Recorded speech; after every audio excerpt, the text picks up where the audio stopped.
Antara nikmat yang sekian banyak yang Allah berikan kepada kita dengan musibah yang Allah berikan kepada kita, lebih banyak nikmat atau musibah? Saya ulangi lagi. Dari nikmat yang Allah berikan kepada kita sekian banyak dan tahunan yang Allah berikan, dari mulai sehari ini nggak ada sedetik pun nikmat yang kita nggak peroleh. Pasti kita peroleh. Satu detik mesti ada peroleh nikmat. Dari mulai hari terus sampai pekan, tahun, sampai sekarang ini, nikmat yang Allah berikan kepada kita dibandingkan dengan musibah yang kita terima, lebih banyak mana? Nikmat, jelas. Musibah yang menimpa manusia bentuknya gempa, banjir, roboh, ada yang meninggal, ada yang... Ini kecil dibandingkan dengan nikmat yang Allah berikan. Nikmat sangat banyak, tapi musibah sedikit. Nggak mungkin Allah akan memberikan musibah terus yang akan menghancurkan manusia. Tidak mungkin. Tidak mungkin. Allah memberikan musibah pada kita. Itu ada hikmah yang luar biasa. Coba kita merenung dari musibah-musibah yang menimpa kepada kita ini. Apa yang terjadi bagi kita? Pasti ada pelajaran yang besar yang kita harus lihat.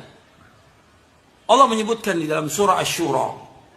Di surah Asy-Syura, surah 42 ayat 30, Allah berfirman, "Wa ma asabakum min musibatin fabima kasabat aydikum wa ya'fu an katsir." Apa saja musibah yang menimpa kalian dengan sebab dosa-dosa kalian, dan Allah banyak memberikan maaf kepada kalian.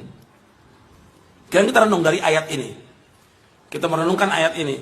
Allah menyebutkan bahwa musibah yang menimpa manusia disebabkan karena apa? Kenapa? Dosa. Dosa dan maksiat ini banyak sekali yang kita lakukan. Nggak terhitung udah. Dosa itu mengakibatkan banyak masalah. Kalau antum baca bukunya Imam Ibnu Qayyim, bagus sekali penjelasan tentang dosa dan obatnya. Ad-Da' wad-Dawa. Bukunya Imam Ibnu Qayyim, Ad-Da' wad-Dawa. Penyakit dan obatnya. Karena dosa ini penyakit. Mendatangkan banyak bencana. Bencana yang luar biasa disebabkan karena dosa. Dosa ini banyak sekali dilakukan manusia. Kita nggak bisa diam. Kita harus lihat kejadian seperti ini. Yang pertama kali yang harus kita ingat. Pertama kali, ya taubat kepada Allah Ta'ala. Taubat kepada Allah.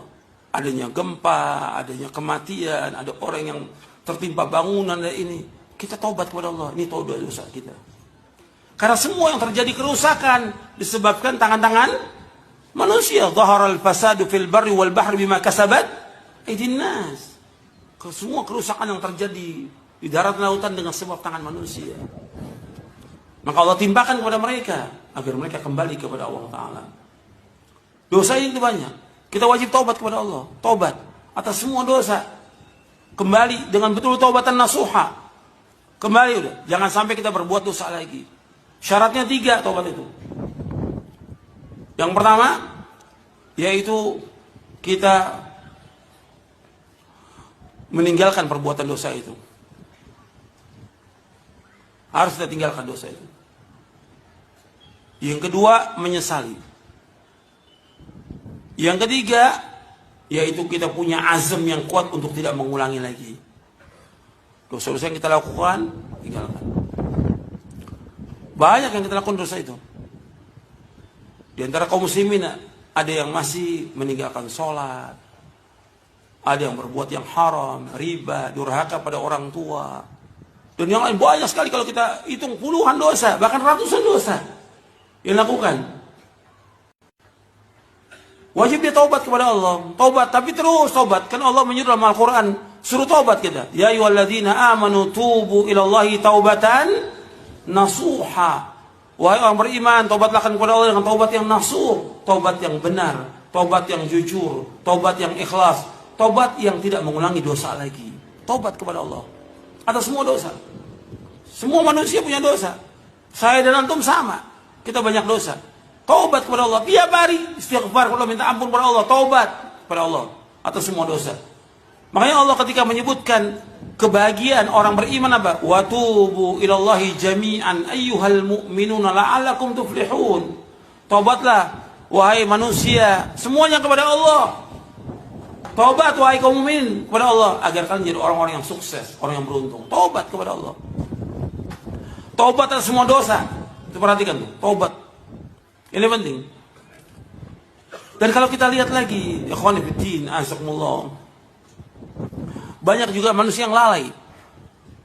Dari apa? Dari ibadah kepada Allah, lalai.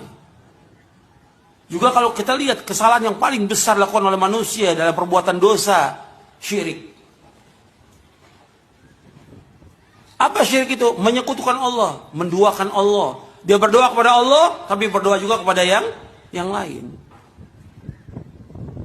Di Lombok ini ada nggak kuburan yang dianggap keramat? Ada nggak di Lombok?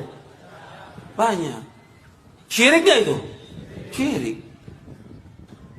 Terus kalau ada kesyirikan kita diam? Enggak. Ada orang yang maksiat, terbuka auratnya, telanjang, kemudian dia berbuat zina. Kita biarkan. Harus ada apa di sini? Amar ma'ruf, nahi mungkar. Harus ada. Semuanya harus ada. Dari setiap pribadi, rumah tangga harus. Masyarakat, kepala masyarakat. Terus. Semuanya kepala desa, wali kota, bupati, dan yang lain. Terus semua pejabat harus turun, gak boleh diam. Karena apa? Karena diantara sebab terjadinya gempa, kebanjiran, petaka, dan lainnya. Karena manusia lalai dari amar ma'ruf, nahi mungkar. Perhatikan. Ketika dibiarkan kemungkaran, ya terus musibah akan datang. Terus bencana akan datang. Kita harus terus menyuruh yang ma'ruf, mencegah yang mungkar. Terus. Karena inti dari agama Islam ini, al-amru bil ma'ruf wan nahyu anil mungkar. Inti agama ini menyuruh yang ma'ruf, mencegah yang mungkar. Ma'ruf yang paling ma'ruf apa? Saya ulangi lagi. Jangan bengong. Perhatikan. Ma'ruf yang paling ma'ruf apa? Tauhid kepada Allah. Mungkar yang paling mungkar apa? Syirik. Gak bisa dibiarkan kesyirikan. Kita harus terus mendakwakan manusia untuk beribadah hanya kepada Allah. Kita diciptakan Allah untuk ibadah. Dan ibadah maksudnya tauhid kepada Allah. Tegakkan tauhid kepada Allah. Ikhlaskan ibadah kepada Allah. Kita tujukan seluruh bentuk ibadah hanya kepada Allah. Qul inna salati wa nusuki wa mahyaya wa mamati lillahi rabbil alamin la syarika lahu wa bidzalika umirtu wa ana awwalul muslimin. Allah berfirman di akhir-akhir surah Al-An'am, qul, katakanlah, sesungguhnya salatku, ibadahku, hidupku dan matiku semata-mata karena Allah. Enggak ada sekutu bagi Allah. Demikian aku diperintah. Dan aku yang pertama Islam. Allah perintah kita apa? Untuk mentauhidkan Allah. Seluruh ibadah kita ini untuk Allah SWT, bukan untuk manusia. Apalagi untuk orang mati. Bagaimana orang datang ke kuburan minta sesuatu? Kuburan siapa aja nggak bisa memberikan sesuatu kepada, nggak akan bisa. Kok datang ke kuburan keramat minta? Ke kuburan wali, kuburan tuan guru, kuburan Habib, nggak ada yang bisa. Mereka nggak mendengar dan nggak bisa menjawab. Sampai Allah katakan dalam Al-Quran, in tad'uuhum la yasma'u du'aakum walau sami'u mastajabu lakum wa yawmal qiyamati yakfuruna bisyirkikum wa la yunabbi'uka mithlu khabir. Kata Allah dalam surah Fatir, Allah berfirman, in tad'uuhum la yasma'u du'aakum. Seandainya kalian berdoa meminta kepada mereka, mereka enggak dengar. Orang yang mati, siapapun dia, orang enggak dengar orang yang minta. Walau sami'u, seandainya mereka mendengar, mastajabu lakum, mereka nggak akan bisa menjawab. Nggak akan bisa menjawab. Wa yawmal qiyamati yakfuruna bisyirkikum wa la yunabbi'uka mithlu khabir. Kata Allah, seandainya nanti di hari kiamat mereka akan jadi musuh bagi kamu. Mengingkari kesyirikan kalian. Dan nggak ada yang bisa menjelaskan kecuali Allah yang Maha mengetahui.